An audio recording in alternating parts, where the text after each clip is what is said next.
घाची नरेंद्र मोदी के नेतृत्व में चुनाव हुआ था, हारना पड़ा था। तो जहां पराजय होगा वहीं न चुनौती स्वीकार होगा। तो माननीय नीतीश कुमार जी का बिहार है। आइए नरेंद्र मोदी जी, सम्राट अशोक को ना अपमानित करिएगा, जनता को थोड़े अपमानित कर दीजिएगा आप। तो आइए चुनाव लड़िए भाई। तो अब देश के प्रधानमंत्री, आपको तो अधिकार है, कहीं से आप लॉन्च कर सकते हैं। देख रहे हैं न्यूज़ फॉर नेशन में आपके साथ तबजीत सिंह। कल इंडिया अलायंस की बैठक होने वाली है और वहीं केंद्रीय मंत्री गिरिराज सिंह ने खुला चुनौती दे दिया और कहते हुए नजर आ रहे हैं कि राजद के कोई नेता हो या बिहार के मुख्यमंत्री नीतीश कुमार हो, वो नरेंद्र मोदी के संसदीय क्षेत्र में चुनाव लड़कर दिखाएं। इसी बात करने के लिए हमारे साथ हैं जदयू के मुख्य प्रवक्ता हैं और एमएलसी नीरज कुमार। कैसे देख रहे हैं, खुला चुनौती दे रहे हैं गिरिराज सिंह? राजनीति के कड़कनाथ ने दिया चुनौती। जिस नेता का नाम ले रहे हैं 5 बार लोकसभा के सांसद नहीं बने होंगे एक क्षेत्र से। ये तो पलायनवादी आदमी है। नरेंद्र मोदी गुजरात से पलायन करके आ गए। ये तो पलायन राजनीतिज्ञ है, वाराणसी। और नीतीश कुमार जी ने 2015 में माननीय कड़कनाथ जी के नेतृत्व में चुनाव नहीं हुआ था, चुनाव हुआ था नरेंद्र मोदी जी के नेतृत्व में और उनको हारना पड़ा था।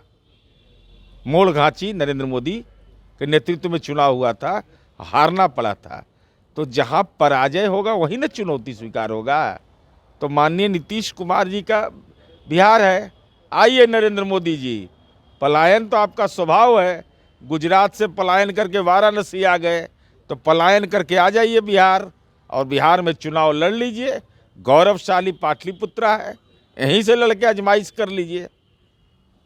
सम्राट अशोक को ना अपमानित करिएगा, जनता को थोड़े अपमानित कर दीजिएगा आप। तो आइए चुनाव लड़िए भाई। तो अब देश के प्रधानमंत्री, आपको तो अधिकार है, कहीं से आप लॉन्च कर सकते हैं। तो आइए जरा सा यहाँ पर लैंड करिए, तब आपको टेक ऑफ में कितना दिक्कत होगा आपको एहसास हो जाएगा। नरेंद्र मोदी को बिहार में बोल रहे हैं कि बिहार में चुनाव लड़कर दिखा देंगे। बिल्कुल बिहार में, इसीलिए बिहार बुला रहे हैं उनको कि 2015 में आपको हरा चुके हैं और इसलिए बुला रहे हैं पाटलिपुत्रा में कि वह सम्राट अशोक का है। सम्राट अशोक का अपमान आपने G20 के सम्मेलन में थाली में प्रतीक चिन्ह को रख दिया।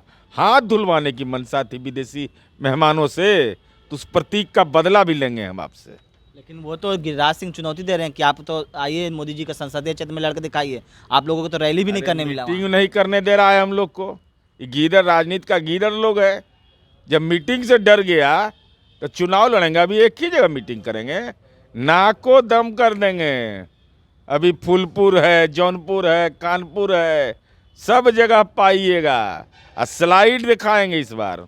ऐसे नहीं मीटिंग, भाषण नहीं, खाली गंगा मैया ने बुलाया है वो बयान दिखाएंगे और गंगा का गाद दिखाएंगे।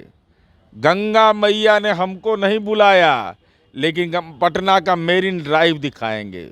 गुजरात के लोगों का स्नान करते हुए फल्गु में दिखाएंगे कि कैसे पिंडदान कर रहे हैं लोग, कैसे वहाँ जल में स्नान कर रहे हैं। और दिखाएंगे कि कैसे गुजरात के 9 जिला को विशेष श्रेणी का दर्जा दे दिया। और बिहार का वह बयान दिखाएंगे नरेंद्र मोदी का कि बिहार को विशेष दर्जा देंगे और बिहार को विशेष सहायता देंगे, वह भी स्लाइड दिखाएंगे। कल इंडिया अलायंस की बैठक है और उससे पहले सम्राट चौधरी ने साफ तौर पे कहा है कि हम तो चाहते थे कि एनडीए से वो अलग हुए हैं, तो इंडिया अलायंस में बिहारी के नाते प्रधानमंत्री के उम्मीदवार वो रहते हैं इंडिया अलायंस में। तब तो फिर पार्टी दूसरा बदल लेंगे क्या? मैंने फिर पार्टी बदल लेंगे, 5वां पार्टी या 4था पार्टी है। मैंने नीतीश जी उम्मीदवार हो जाएंगे तो वो पार्टी बदल देंगे। मैंने फिर रिजाइन, यही ना मतलब इसका निकला। बोले एनडीए से अलग होकर बोले। अरे हम जो बोल रहे हैं, आदरणीय सम्राट चौधरी जी पार्टी बदलने में एकदम बंडी कुर्ता जैसा बदलते हैं। इसे नहीं कुर्ता पैजामा बदलता है आदमी, वैसे बदलते हैं। तो इसीलिए हमको आशंका लगती है कि भाई भाजपा के प्रदेश अध्यक्ष तो हो गए, ये बेचारे राजद, जदयू, हम, फिर भाजपा, ये 4था पार्टी है। तब पंच पांडव होता है, पंच पांडव हैं, तो हो सकता है 5वां पार्टी नीतीश जी हो जाए, तो फिर इधर हृदय परिवर्तन इनका हो जाए। तो भाई भाजपा को हम सचेत कर रहे हैं कि देखो यार, ऐसा आदमी को बनाए हो, ये कभी भी पाला बदल सकता है ये आदमी। इसलिए नीतीश कुमार जी न प्रधानमंत्री के उम्मीदवार हैं न संयोजक के उम्मीदवार हैं। हम बिहार मॉडल देश में चाहते हैं, गैर भाजपा दलों की एकजुटता चाहते हैं, वोटों का बंटवारा नहीं हो, एक सीट पर एक का मुकाबला हो, यही हमारी अपेक्षा है। और सम्राट चौधरी आपको पगड़ी बंधवा के रखेंगे, मुख्यमंत्री का पद नहीं छोड़ने वाले हैं। का पगड़ी तो आपका बंधा रहेगा, स्नान नहीं करना है, स्नान नहीं करिए, ये पगड़ी खुलने वाला नहीं है। और सब जगह हम लोग कैमरा लगवा रहे हैं, अगर गलती से भी पगड़ी कहीं खोलते नजर आए और वीडियो मिला कि गर्दा उड़ जाएगा फिर आपका। केंद्रीय गृह राज्य मंत्री हैं नित्यानंद राय, वो लगातार बिहार के में अपराधी छवि को लेकर और बिहार में जिस तरह से शराबबंदी है उस पर सवाल खड़े करते दिख रहे हैं। माननीय अमित शाह के राजनीतिक अर्दली छप्पर नाथ जी हैं, वो छप्पर पर से बैठ के बोलते हैं कि बिहार में अपराध बढ़ गया। अरे पढ़ाई लिखाई से कोई रिश्ता नहीं रहा है, नाखून में बुद्धि है, नाखून में है। अभी ने एनसीआरबी के डेटा सार्वजनिक किए हैं, नेशनल क्राइम ब्यूरो का डेटा क्या जारी हुआ है कि 2020 में जब भाजपा मेरे साथ थी तो 3150 हत्या हुआ था, और जैसी प्राण छूटा तो हत्या हो गया 2022 में 2930 तक घट गया।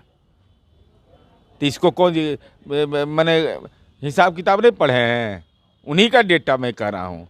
बिहार में 18 वर्ष से नाबालिग 2020 का एनसीआरबी का रिपोर्ट है, एक भी बच्ची के साथ गलत व्यवहार नहीं हुआ।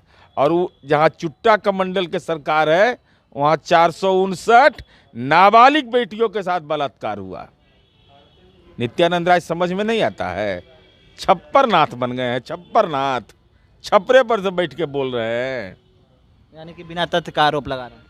ऐसे ही ये झटका वाले हैं, ये ऐसे सनातनी हैं जो झटका का जूता पहनते हैं, झटका का हलाल का जूता पहनते हैं, हलाल का मीट खाते हैं, झटका का।